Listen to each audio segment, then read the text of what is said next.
there's a lot of creators on YouTube right now, and it seems like YouTube has become like an example for me. At times, there are days when I don't go onto any other network. I'm just on YouTube and I'm watching just YouTube channels, because the kind of content that comes out of there is very informative, if not even more informative than some of our cable channels, etc. So I think that and the industry there is booming because there's a lot more creators on YouTube at different levels, on different topics, different things to talk about on YouTube. So I think it's the YouTube creator economy has become big, and it's very exciting, and I think it holds a lot of things in the future, and it has to be done well. Great, I agree fully. Now, you've taken an in-depth look at the work of the YouTubers that we will be zooming into this afternoon. I'd like to understand first, before we get into that session, what exactly is it that you are looking for in your analysis? And I mean, what I want to understand really is, when you analyze someone's YouTuber account or channel, what are the key aspects or features that really matter? Okay. From a personal point of view, because I have a YouTube channel, so the first thing for me to do is look at how many followers or subscribers they have and compare it to mine and see if they are doing better than me. But that's just on the on the more professional level, I would look at the production value in their content that they've put on their channel. I'd also look at things like editing. I mean, that's a very technical thing, but sometimes you need a lot of editing, sometimes you need just little editing. So that's something I also take a look at. I think one of the things that draws you most to every channel is their thumbnails and the graphic design on their channel. So that's something I also look at, because that would be the first thing that draws me into somebody's channel. I see a nice thumbnail and I click it. That's like clickbait. I go click it. The times when the video behind the thumbnail isn't as great as as the thumbnail itself, but that obviously draws me into the channel. And then also how the person talks about the same topic, but from an alternate perspective. Like the person may be talking about men's lifestyle or sports or travel, but how do they tell their story? Storytelling is important. That's what holds us in and holds us during the period of the video. So that's something I look at. Obviously, there are other things like lighting, sound, where they have opening credits, etc., that I will look at, obviously, but that's more on the secondary level. But primarily, these things I've mentioned are the things that I will look out for when I'm analyzing or even just looking at a YouTube channel. All right. Okay, so I think we've got that all clear. We now know exactly what it is that you were looking at when you were analyzing the content or the YouTubers that we've got here today. I'm going to bring in now a creator who really does absolutely impressive work online. Zuziwe Gcuku, can you kindly join me in my studio?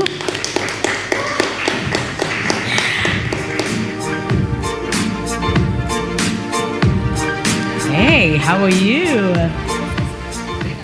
I'm glad you're feeling special. I feel happy to have you here. A little bit about Zuziwe. She produces content that focuses mainly on beauty, lifestyle, and family vlogs. Zuziwe, your channel is really all about creating, I believe, content that is a reflection of your life. I mean, we're talking beauty and lifestyle, and I see the whole package already. So it's in essence, it's an extension of who you are. Yeah. Is this how you would describe it? Definitely. I think for me, when I started the channel, it was just creating a space that I can sort of enjoy, and it has to come authentically. So I had to mirror my life in the content that I was creating, and I found that I was more relatable like that, because there were so many other people that did the same things that I did, like the same things, and even if it wasn't to the T, but maybe we had similar backgrounds, or like maybe we were going through a similar journey at that specific time. So when I created it, I was actually a new mom, so obviously that was in my content, so a lot of people related to that as well. So yeah, it's definitely a mirror of my life, and I want to keep it that way. Great. Authenticity, always yields relatability. Yeah. Absolutely. You are in the creator economy, and we're definitely going to learn from you. So we're happy to have you here right now, right? I'm going to hand you over to Nana. Asihene. And as I said earlier, he's done an analysis of your content on your YouTube channel. But before we get to that, I'd also like to bring on yet another fantastic YouTuber from Ghana. His name is Osei Kwame. Osei is a creative who does video documentaries, but also documents quite a bit of his personal life on his channel. Quite similar, really, to what Zuziwe has just said, right? So I'm gonna. Okay, it looks like Osei is not here at the moment, but that shouldn't be a problem. I'm going to hand over now, Zuziwe, to Nana for the analysis, and let's just hear from the expert and from the practitioner and get a sense of really how you can make a business out of this YouTube creator economy. Nana, I'm going to hand over to you. Are you ready? Yes, I am. I'm waiting. Okay, hi, how are you doing? I'm very well. How are you? Can you hear me? I can hear you. And I can't even see you. He's over there. I feel like I'm talking to a ghost. You're talking to him over there. Okay. Yeah, into the camera over there. Okay. Yes, I spent a lot of time on your channel. I watched, well, about half of your videos. I went through every one of them. I particularly enjoyed the one with your son where you played 30 seconds. Oh, okay. That was a recent one. I think it's a smart boy. Yes. Okay, so first of all, let me ask you. I just want to ask you some questions, and then as we talk, I would chip in what I think, because I need to understand. Apart from just what I've seen, I need to understand. First thing I want to understand is in sharing on your channel, how much of your personal life are you comfortable sharing on your YouTube channel?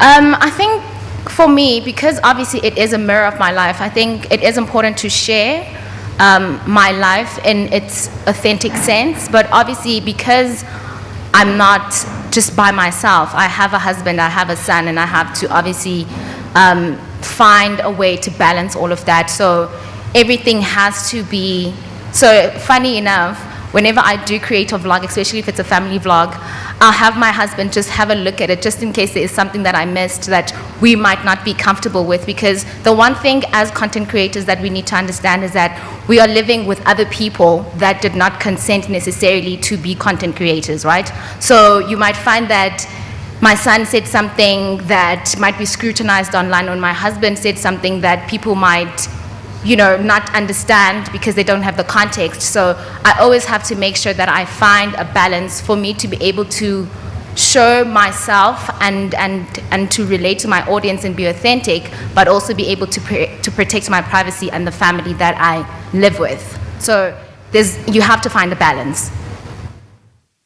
Yeah, okay, that's great. So the reason why I asked that is I've been doing some amount of research and what I gathered, and that's something that I would also share with you. I like the fact that your husband and your son are on your channel. And what I'd say is that it would be great if you start treating them as characters. Like every story has a character. So every film has a character. So if you can start treating them as characters, I know consciously or unconsciously you are doing that, but if you could look at it and see how you can expand that, because I like your husband's character. I like the way he comes in, a bit naive about what you're doing, but he's still very bubbly and very involving in what you're doing. So that could be his character. Find ways and means of developing. I know he probably didn't sign up to to be a content creator, but just for the fact that he's with you, he has no choice. But yeah, I think you should look at him as a character and see how you can improve his character, how you can help his character develop and engage the audience for you. And the same thing for your son. I think your son being himself is already great. I mean, because I was watching a video where at any times he would just lie back and lift his hands and then he'll be looking away. I think that's his character. So think of ways you can develop that and they stay authentic, they are themselves, but you see how you can weave that into a story narrative when you're putting out your videos. The next thing I probably want to ask, let's talk a little bit about your editing. So the very first video I watched was about, I think, 26 minutes. And then I watched another one that was about 30 something. Then the next one was about 12 minutes. And I think I went to like a 16. On my channel, the longest video I have there is about 11 minutes, I think. I think so. I think it's 11 minutes. And I was just worried about engagement across the entire period, because the thing is, you want people to be able to watch from ideally watch from minute 1 all the way to the last minute. So I just wanted to ask you, you know the analytics of your channel, etc. You have the numbers, you're already monetizing. Do people usually watch from the beginning all the way to the end? Have you taken a look at some of these numbers? So I think for me, what I've obviously analyzed, because when we look at the stats, you try and see what works and what doesn't. And I think I employ different strategies for different types of content. So, and for me, like I say, YouTube is a passion of mine, and it's a hobby that has turned into a business, and it is content that I would like to watch. So there are all the metrics and all the strategies and all the correct way of doing things, and I'll employ that with different types of content, but I also don't want to restrict myself to the point where I am solely trying to appease the quote-unquote algorithm, right? Because then it takes away the fun out of what I'm doing. Because I can sit within a session, watch a video that is a vlog for an hour. Obviously, that I'm not the typical watcher, right? Because stats do say people will live, like they will exit your video within the first 10 minutes of some sort. So there is a time where I'm like, okay, this needs to make sense, pipe it down, decrease the amount of minutes that are there. But then there's a time where I'm just like, you know what, actually, it doesn't matter. The people that are there for it are there for it. And people will say, we want longer vlogs, we want longer, type of videos. So I think you also, as a creator, need to be able to balance the two, because you can be caught trying to appease other people, and it takes away from your creativity, and it takes away from the message that you're trying to communicate with your audience. So I'll say find a balance. Okay, that's great. So the reason why I asked that is, you know your audience, and you know how your audience reacts to your videos. So I wouldn't want to come and say, make your video shorter. No, that's what I'm trying to do. What I'm trying to do is understand, because you know the numbers, understand where you're coming from, because I realize some of them are obviously longer and some are shorter. And yes, I noticed the strategies with different kinds of content, So I just wanted to understand, wanted to know if it was an intentional thing you were doing, and you know how you were placing the timings on your videos, etc. Okay, so the next thing I noticed about your channel too was about your thumbnails. I think that okay, so let me put it this way. I would have loved, from a professional point of view, and note I'm saying professional point of view because that's like I do think. I also recognize the fact that this is something that's a passion that's become a business. So all my comments would come from a very pro point of view, assuming I was dealing with you and you were submitting your videos to say like a Netflix or something. So pardon me if I'm a bit too professional, but that's the thing, to be able to juxtapose the very pro best practices with what you're doing and still keep it organic and authentic. So the thing is, for thumbnails, I was thinking about the fact that when I went onto your channel, I liked your banner. It showed me exactly what you were about. I just felt like some of the thumbnails were a bit too, in terms of visibility, text, I couldn't see some of the text. Maybe it's because of the font you use. Maybe it's just because the background was a bit too, as bright as the text in the foreground. It's just basic little things like that I wish you could actually streamline and tweak a few things here and there, so that it could from a glance, there will seem to be some level of visual consistency on your thumbnails. I've seen other YouTubers do it. I try and do it on my channel. There are other lifestyle video people that I've seen, YouTubers that I've seen do that. So I'm just hoping that you could actually probably look at some of those things, because I feel like the gems on your channel that I discovered, I had to go clicking before I discovered them, instead of it being in my face, like at face value. I couldn't read. I had to go in and click and figure out these gems. For example, like I told you, my favorite video was after I clicked and found out things. That's when it jumped up to me, So maybe that's something you can look at. You could actually tell me your thinking behind your thumbnails, etc. And if there's anything I can throw in, I'll throw in for you. I think that's a very good point. For me, as I think there's a difference also in this in the type of people that you're targeting. So I'm not gonna specifically group people, but for me, making sure that you have consistent font is very important. Make sure that your thumbnail represents the video, and you obviously use some sort of quality images.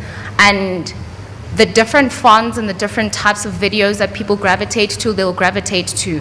If your imagery as a channel is consistent and they know that, okay, this is Zuziwe's video. So I always try to make sure that, not always, but I mostly try and make sure that my face is on the thumbnail so that people see, because before they read the title of the video, they're looking at the actual picture.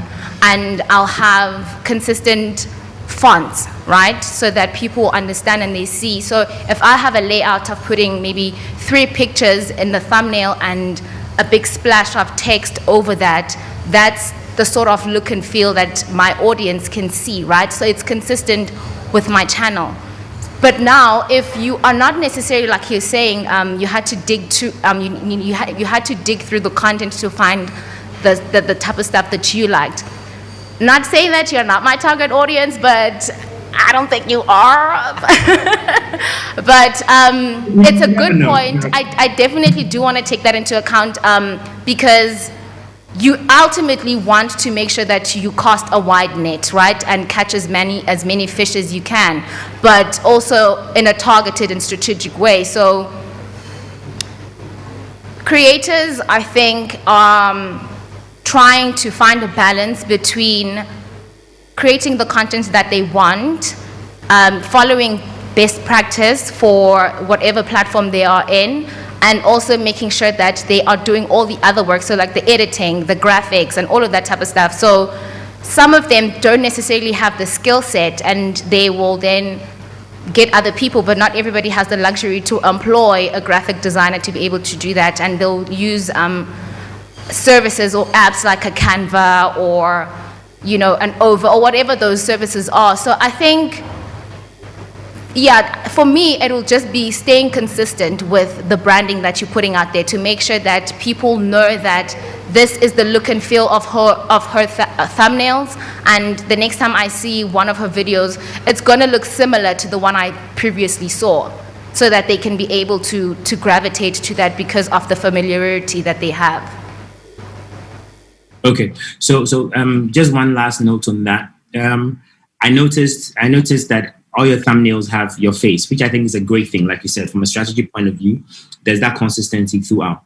The only thing I'd say is that maybe you can take a look at the color of the font or the placement of the fonts, because all things said and done, I want to be able to read what you've put on the thumbnail. If I can't really read it, then that becomes like a little visibility problem. So if you can just maybe same thing, same font. I'm not asking you to change anything, but I'm just saying in terms of visibility, maybe contrast between the background and your font. Maybe that would help a little. And also, don't worry, I watched some of your videos about how to install wake caps, etc. You never know. I was very inquisitive, so I went through all the videos. Yes. Okay. So the other thing I wanted to talk about may not necessarily be your thing, but I always believe in alternate perspectives. So I watch a lot of YouTube channels, and everybody seems to have a different perspective.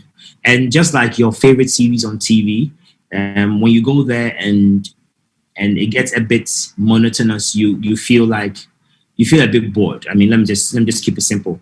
So I think that sometimes you can try alternate perspectives. I mean, and that's something that's a never-ending process. There can be a million alternate perspectives, and I think I've seen you do that, because the videos with your son was different from the videos with your husband. I like the way they felt very very homey and very natural, even when there were outtakes of things that were happening off camera. I like the way that I could feel there was something happening, and you get back to what you're doing. But also, don't close your mind to alternate perspectives, like different ways of filming things. Like there are people like Matt Devella on YouTube who are making a killing, who always have like a different perspective. And you could also look at the introduction of, say, B-roll. I don't know, but that's something I would say. I don't know if it will work for your channel or your strategy, but the way you approach your B-roll, would also work. That there were a few times when you were doing your vlogs that I wish there was like a little music in the background to just keep the pace going. My good friend Osei Kwame here does videos where there's no sound in the background, it's just his voice. And then he does a lot of sound design where you can hear trees, you can hear sound that relates to what he's doing. So that's what like keeps you going. So I'm thinking that going forward, you can look into sound design. You are doing an amazing job, and I think it can be better because I see your content being extracted as a serial or something on Netflix because of the quality of the content. So yeah, that's something you should look into. Alternate ways of improving your channel, and I'm sure you're doing that already. So yeah, that would be one of the last things I say about your channel. Lighting, etc. I think your lighting is great. I don't know if Osei will agree with me, but I think the weather in South Africa is great for filming. Y'all have very nice skin tones and very soft lighting, and you look awesome every time you shoot your videos. I think your lighting is great already. Even when you're outdoors, I mean, it's pretty good. So I think that's something that's working well for you. Like I said, for sound design, it would be great to have like a channel intro or something. I'm just thinking maybe just a little thing, a little fan bit, like a 10-second, 15-second thing of you being yourself, just to give us an idea of the channel. And maybe that would be the last thing I say about your channel. But I think, yeah, you're doing an amazing job. I spent my whole night yesterday and the day before watching your videos. So I think it's great.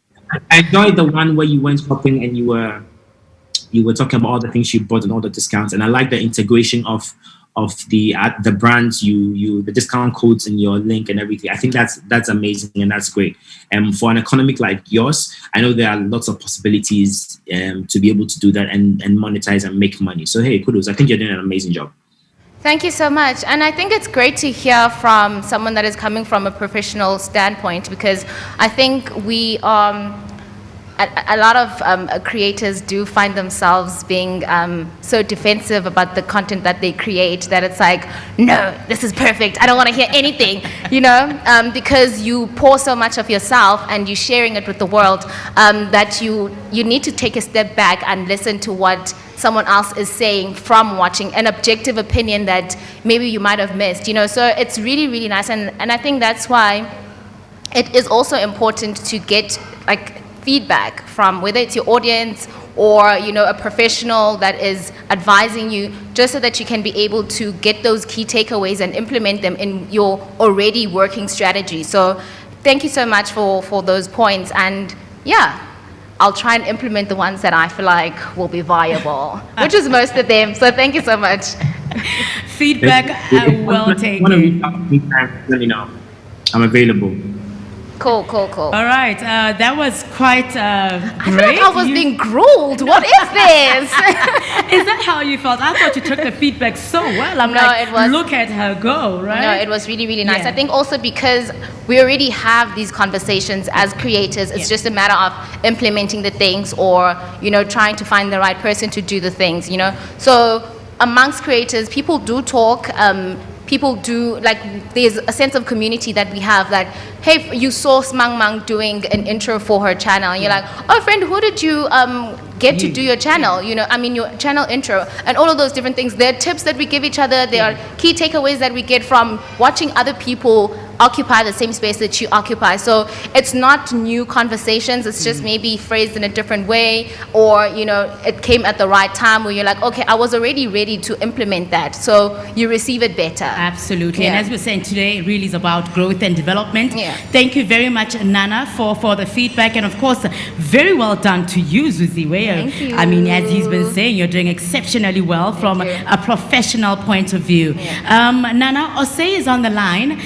Osei, hi, can you hear us? Osei? Yes, I can. Okay, yes, fantastic. I'm going to quickly hand you over to Nana, who did exactly what he has just done with Zuziwe, like an analysis of the content that you have on your channel. So, Nana, there's Osei for you. But this is actually very, very interesting because there's a lot of peer review that Osei and I already do. I mean, like every time I put out a video, be it professional or on my YouTube, he'll be the first person to message me and tell me, "Hey, bro, the sound was a bit off." Exactly. Yeah. So that's something that Osei and I do already. So I guess my conversation with him would be just to give you a certain level of perspective on our side of town, how we do things, and then we can both share nuggets. Because Osei is also Osei is an amazing filmmaker and he's a great sound professional. He does a lot of sound and he takes particular attention to his sound. So I guess maybe I would ask him questions towards that, and then people can extract some knowledge from that. Osei, how do you? Yeah, Charlie, I'm good, man. What's up? I'm good. Okay, so I mean, I'm just trying to get information out of you so everybody learns about this one.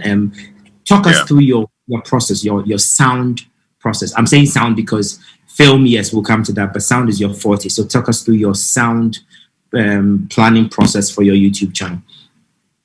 I think I consider sound even before the picture because the rule for filmmaking with regards to sound is people can forgive the resolution, people can forgive shaky footage, but if they cannot hear the subject in the film properly, if they cannot hear the music properly, if they cannot hear the actualities. When we say actualities, we mean the actual things that should be making noise in the scene.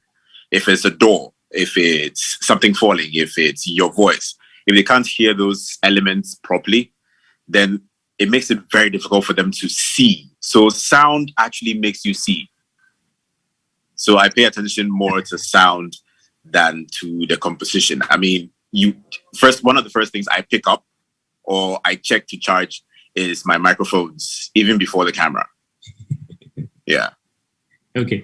So, I'm talking about, when I was watching Zuziwe's channel, I forgot to say, I think she has great sound. It's just like her voice, but I think her voice recording levels are amazing. I forgot to say that. Okay, back to say. So do you want to tell us that? Okay, let me put it this way: your investment in sound equipment versus your investment in video equipment. Which one do you think surpasses the other? I think for now, I pay attention to more of the sound because the video when I have good sound, I can use my phone. And you see like video coming from an iPhone. Maybe I'm recording far away from the iPhone, but I mic myself with a lapel mic connected to the iPhone versus somebody recording with their iPhone in public who hasn't mic'd themselves and they're far away from the phone. And my video sounds more professional because I picked up sound. So investment in sound, attention to sound is of a higher stake than video because video nowadays is in the palm of our hands. There are other elements of film that makes what we see much better than the camera.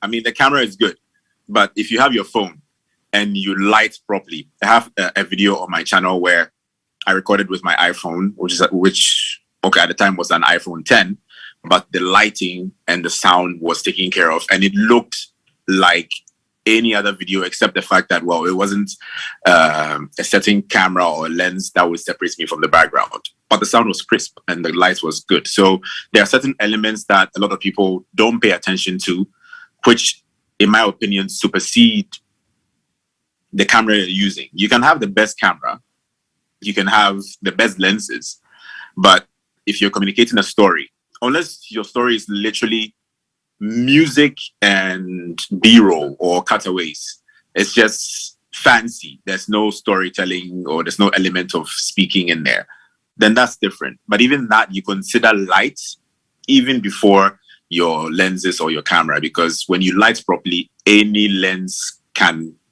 shoot a scene when you light properly. Yeah. So I guess sound is gonna trump the camera any day. Okay, so there's something that just came to mind, and I probably want you Osei to talk about it. Maybe Zuziwe can also talk about that. So on my channel, well, I'm coming from a professional point of view because I do this for brands, etc. And then in my spare time, I do this for YouTube. but my channel is predominantly about me and what I do. But I noticed a similarity between your channel and her channel, where you have your spouse on there and she has a spouse on there. And I initially asked her a question about doing this professionally, YouTube. I mean, like showing the whole world your life. What are some of the challenges when it comes to let me position myself. showing a certain part of your life as against like cutting that out? I mean, because I think Zuziwe mentioned that maybe the two of you can give all of us any perspective on where it ends and where it starts, you know? Can you please take the question again? It was breaking and I didn't hear. Can you hear me properly now? I can hear you. Can you hear me? Yes, I can hear you properly now. Yes. So, I was just drawing a similarity between your channel and Zuziwe's channel, where she talks about her family, where she brings her family on the channel, and I know on your channel you bring your spouse also on the channel. So I wanted to do like a compare and contrast thing. I don't know whether it will geographically make sense, but in her case, I would probably want her to talk a bit more about that, where to draw the line in her culture and in your culture, which is my culture, where you draw the line on how to bring your family in and where you end that. Okay. I think drawing the line in my case, I think is drawn at home before it comes out. So it's what your spouse is comfortable with sharing, and it's what you as a team are comfortable with sharing. So the line is drawn, whatever we are putting out, both of us are aware and both of us are comfortable with what is coming out. It's reviewed by my wife anytime we record something and we freestyle and she talks. She actually watches the whole video, and sometimes she's uncomfortable with some of the things said or something that was in the video, and she actually makes me edit it out or put a disclaimer somewhere. So I think the line is drawn at home before it even comes out, because our kind of videos, when she features on the channel, are more about conversations about our life and the things we go through.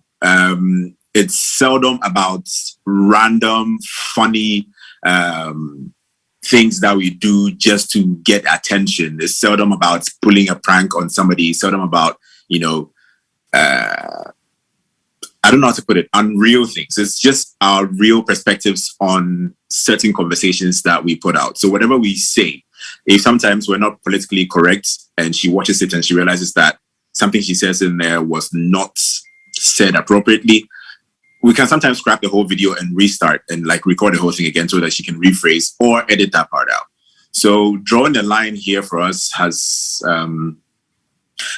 already starts at home before the video comes online, because she didn't even want to feature on the channel in the first place. So I'm respecting her boundaries. I'm respecting her opinions. I'm respecting her as a person, and the fact that we're putting our lives out there. So that is where the boundary or the lines are drawn. We don't seek attention.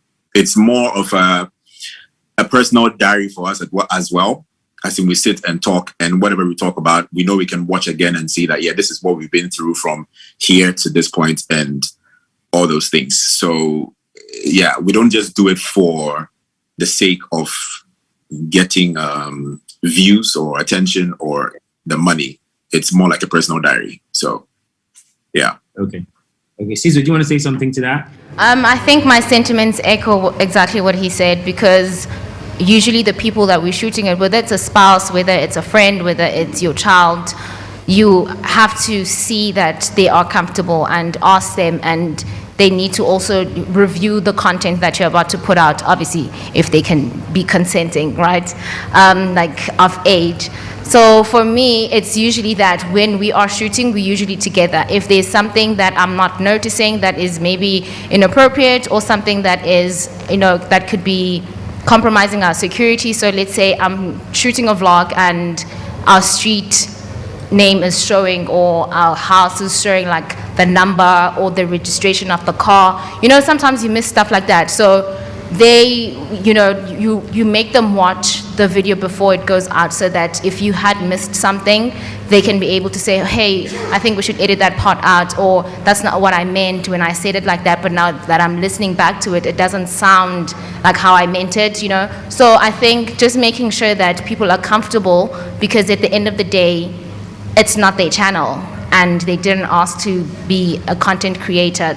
So just make sure that you respect them. So it's basically the same thing that he was saying. Okay. So like the title of this thing, it talks about YouTube being like a pro. Because I do this on a daily for brands, the way I make money out of this is totally different from the YouTube way of making money. For me, it would more or less be like receive a brief from a client, and then I go through the processes of pre-production, all of that, speaking to the brands, ethos and all of that, and then be able to produce content for the brand. Making money on YouTube, however, is a totally different ball game. And let me admit, as much as I do this as a pro, I will admit that the both of you are doing better with your YouTube channel than I am. So now I am going to ask you to advise me on the topic of monetizing. And I know both of you have monetized, so maybe you can give us like 2 or 3 tips on how to monetize, or how you monetize, or how the monetization journey is for you. And especially because we are in 2 different geographical areas, you can speak to us about how it works in South Africa and in that region. And then maybe you'll say you can speak to how it's worked for you in this part of Africa. Okay, so for me, obviously, making sure that your content is advertiser friendly. So if you're uploading a video, there will be that checklist that you do to see if everything is on board. And obviously you have to make sure that your channel is monetized and all of those type of things. So making sure that you put your ads and the works, right? All the technical stuff that you put in to be able to make money from your videos. But also understanding that, especially in our context, Africa is not necessarily the brands are not throwing that much money in our location. There's more money made in America and the UK. The stats will even show, if you look at your analytics, if someone from the USA watches your video and they watch an ad, you will make more money from them than a local watching your video. So it also depends on the audience that you're trying to target and what the ultimate goal is, because you can either target an international audience and try and make money that way, or you can try and reach a wider audience locally and be able to work with local brands that will then pay you outside of the actual AdSense, because that's where most YouTubers make money. So it's similar to the way that you will get a client and you go through the brief, go through post-production, understand what the client is looking for if you're trying to advertise a specific product. So that's where most YouTubers make most of their money, especially in South Africa or in the African context, because brands are not really paying that much when it comes to AdSense. So you won't be able to sustain yourself just by AdSense only, unless if you're ranking in like million views every single video that you put up, right? So that's one part. And then, like I said, making sure that your content is advertiser friendly. So you don't want to be putting anything that is too controversial, not saying that you can't share an opinion, but swearing, putting up things that are violent, like all of these type of things that are not necessarily advertiser friendly, because most people understand, when you create a space like a platform and you have an audience, it is like a media space. So if I want to place my brand with this creator, I need to be able to make sure that they speak the same language, or they're going to be able to communicate my brand to their audience in a way that is a true representation of what my brand is. So if you are out here, acting a damn fool, for lack of a better word, you won't be monetized, and YouTube will, they will take those monetization abilities away. And also making sure that I think you also know this, just making sure that you don't use other people's content. So making sure that you follow the community guidelines. Copyright music, that's a no-no. You can't use other people's content in your content, because that's plagiarism, that's copying. So make sure that everything that you do is authentic, and if it's not necessarily your own, make sure that you have consent so it doesn't have copyright, or you credit the creator in the description box, or whatever you necessarily have to do to make sure that the creator is credited. So it's all of those different things, but what it boils down to, working with brands is the biggest way that you can be able to sustain yourself as a creator on YouTube. Thanks, Zuziwe. Nana, before you hand over to Osei, I just want to let you know that we are a little bit mindful of time, so we won't have the Q&A session. However, I will allow Osei to kind of answer that last question that you had for him. Over to you, Nana. Osei? Okay, so I think coming from, I'm going to attack this for you directly. Monetization, as Zuziwe said, is... She has done the traditional on YouTube monetization, which is you make sure your content is, advertiser friendly, you do all those things. But for me, I think monetization can be seen in two different ways. I don't make a lot of money from AdSense, so it's almost negligible for me. I don't even consider it. But my presence on YouTube as a professional filmmaker, the whole presence and being consistent and doing mock videos, shooting documentaries, showing my dexterity in what I can do is what gets me money, as in gets me monetized. As in I get called to work because I show that I can shoot, I can mic, I can light, I can do this. So monetization shouldn't be seen in a very straight AdSense, brands calling you, Africa is not getting a lot of money. Get yours and get out. If you're a professional and you want to be known for something, I think for you, you don't have a lot of time. You have a lot of experience working with other brands, but you may want to attract some new audience. So I guess working on mock or concept ads, concept videos, short films, that's one side. And then doing a behind the scenes breakdown of those things. You can be called either to shoot an ad or be called to DP or even speak about how to make films. You can make money from these two platforms or these two channels. So monetization here shouldn't be seen in this traditional form because, like Zuziwe was saying, the Africa faction of YouTube doesn't pay a lot. It doesn't pay a lot. If you're getting your views coming from US and Europe, then you get some money. Besides that, I think you should aim at trying to make money with your presence whilst you build a brand. So that brand presence is going to make you money outside the YouTube algorithm and AdSense. That's what I'm going to say. Okay. Thank you very much. Well, so I came out here to pour out, and I've also learned something. But the last thing I'm going to say is, I feel like with the way the world is going, content is king now, and all YouTubers should look at ways of taking this content and taking it up to the next level. Because I know people who have, based on their YouTube channel, being able to produce Netflix documentaries, etc. So I think that yes, and more people. So I think it's a great place to be in, and let's all not think that this is just YouTube, because essentially what we're doing is we have the eyeballs now, and very soon we are going to take over mainstream content. So every YouTuber out there shouldn't think that it is just YouTube.